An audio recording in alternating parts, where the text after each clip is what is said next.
ये बात 2022 से शुरू होती है,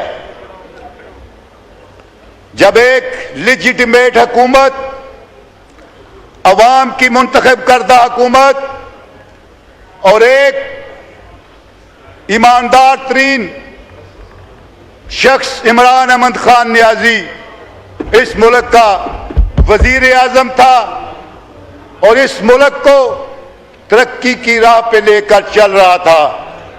उस वक्त कुछ आलमी ताकतों ने इस मुल्क के साजिशियों के साथ मिलकर एक चलती हुई हुकूमत, जबकि वो हुकूमत जो गरीब आवाम का दर्द रखती थी, वो लीडर जो किसान का दर्द रखता था, वो लीडर जो मजदूर का दर्द रखता था, वो लीडर जो छोटे दुकानदार का दर्द रखता था, और उस वक्त यह मुल्क सही मानों में तरक्की की राह पर गामजन था।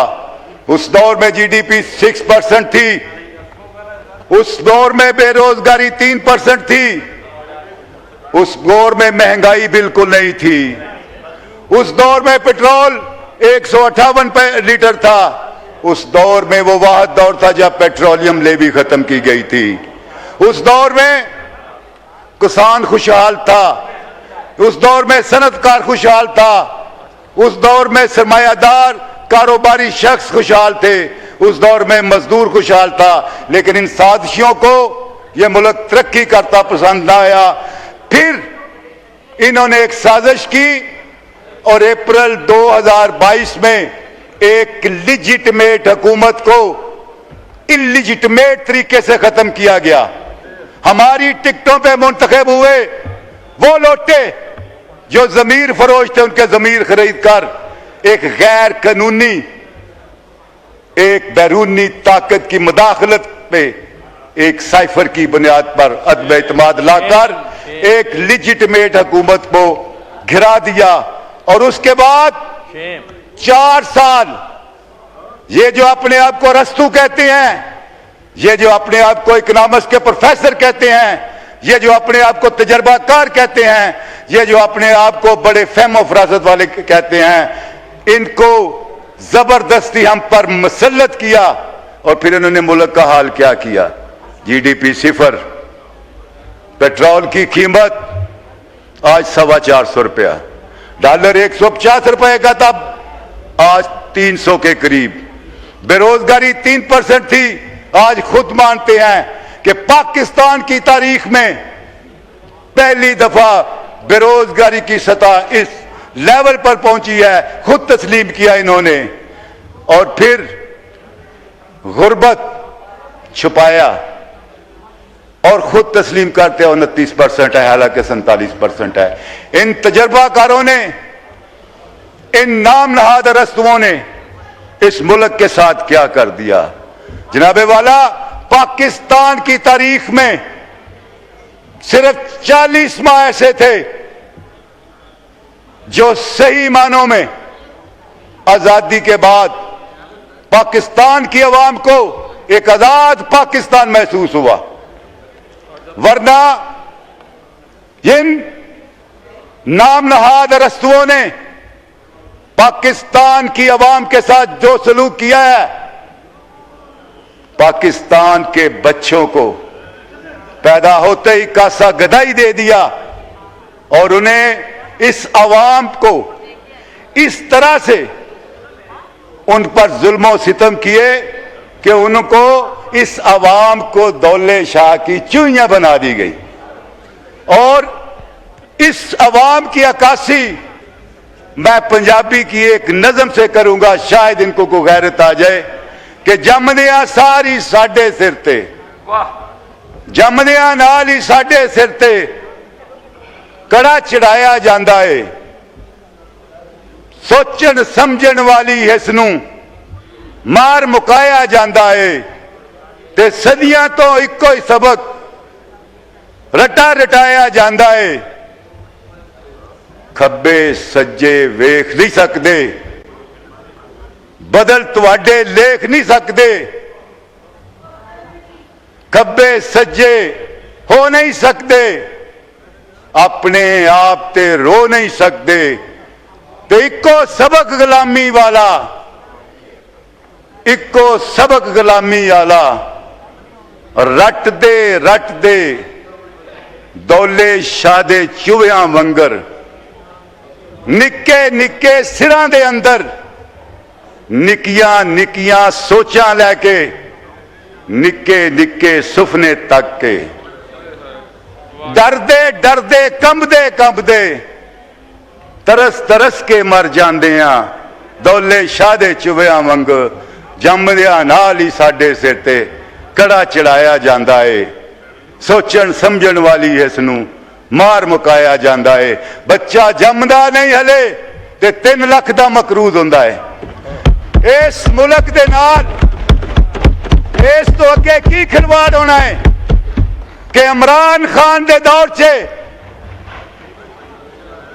गंदम की कीमत की सी, खंड की कीमत की सी, आलू की कीमत की सी, मकई की कीमत की सी, ते अज इन्हां दे अरस्तुआं दे दौर च देख लो, आलू की फसल तबाह, कणक की फसल तबाह। ये सिर्फ चोरी च महारत रखते हैं, ये सिर्फ डाके च महारत रखते हैं, ये सिर्फ फ्रॉड च महारत रखते हैं।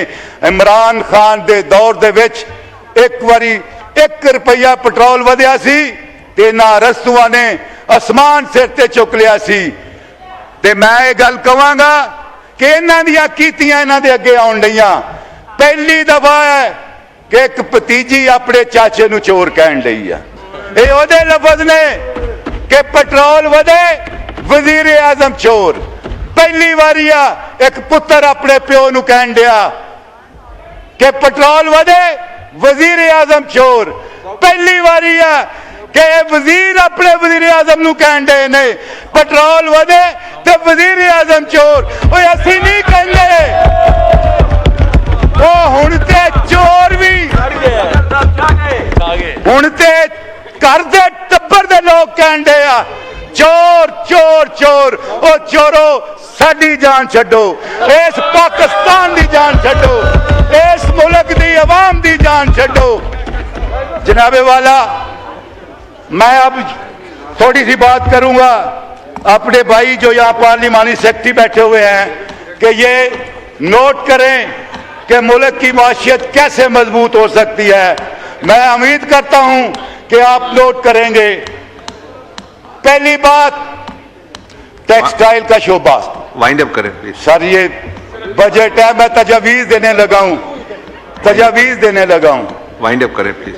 सर भी मैं बस करना। पहली बात, टेक्सटाइल फैसलाबाद से मेरा तल्लुक है। फैसलाबाद टेक्सटाइल का हब है। 2018 से हमारी हुकूमत आई, 22 तक जाएं। टेक्सटाइल जो हमारी मैशियत में ज़राअत के साथ साथ एक रीढ़ की हड्डी रखता है, उसमें कितनी बढ़ोतरी आई थी वो मुतालिया करे उसका। आज टेक्सटाइल की एक्सपोर्ट उसमें क्यों कमी आई? इसलिए कि हमने उनको टैक्स फ्री किया था। हमने उन्हें एनर्जी जो है वो कम कीमत में दी थी। उनकी कास्ट ऑफ प्रोडक्शन जो थी उसमें कमी आई थी, जिस वजह से टेक्सटाइल की तरक्की को हुई। और फैसलाबाद में एक मजदूर नहीं मिलता था। दूसरी बात, मैशत की मजबूती के लिए, कंस्ट्रक्शन के लिए आज 4 साल बाद आपको याद आया कि कंस्ट्रक्शन के शोबे में और प्रॉपर्टी रियल एस्टेट के शोबे में टैक्सेशन की कमी करनी है। हमने उस वक्त की थी। आपको पता है कि कंस्ट्रक्शन का जो शोबा है उसके साथ दीगर 80 और शोबे मुंसलिक होते हैं। शुक्रिया, शुक्रिया। 12 मिनट हो गए। 12 मिनट, 2 मिनट ज्यादा बोल गए। आप ही के मेंबरान ने बोलना है, फिर वाइंड अप करें 30 सेकंड्स में प्लीज। 30 सेकंड्स, माइक खोलें। चलें जी, आप इसको छोड़ें। मेरा ख्याल ना ये आप चाहते हैं ना हमारे डिप्टी स्पीकर साहब चाहते हैं कि हमारा मुल्क तरक्की करे। एक ही गुजारिश करूंगा कि पाकिस्तान को सिर्फ इस वक्त जरूरत है इमरान खान की, जिसको नाहक कैद किया हुआ है, जिसको नजायज जेल में डाला हुआ है। इमरान खान आएगा, एक दफा फिर इस मुल्क में तरक्की होगी, इस मुल्क में रूल ऑफ लॉ होगा, इस मुल्क की अदलिया आजाद होगी। आप सिर्फ उससे डरते हैं। मैंने लास्ट बजट स्पीच पे कहा था कि इमरान खान आपके लिए डरावना ख्वाब है और इसी वजह से आपने उसकी मुलाकातें बंद की, उसकी बहनों की मुलाकातें बंद की, उसकी पार्टी की लीडरशिप की मुलाकातें बंद की, उसके वुकला की मुलाकातें बंद की। अगर आप में इतनी करज है, अगर आप चाहते हैं कि यह मुल्क तरक्की करे, तो फिर जैसे मौलाना फजल रहमान साहब ने कहा है कि अगर मैं ये इख्तिलाफ खत्म करता हूं तो आम मुल्क की बेहतरी के लिए, आम मुल्क की बेहतरी के लिए ये इख्तिलाफात खत्म करें और जाए उस वर्दे के अंदर से पास, उससे माफी मांगे जिसको उसने आपने नजायज जेल में रखा हुआ। आज इस मुल्क का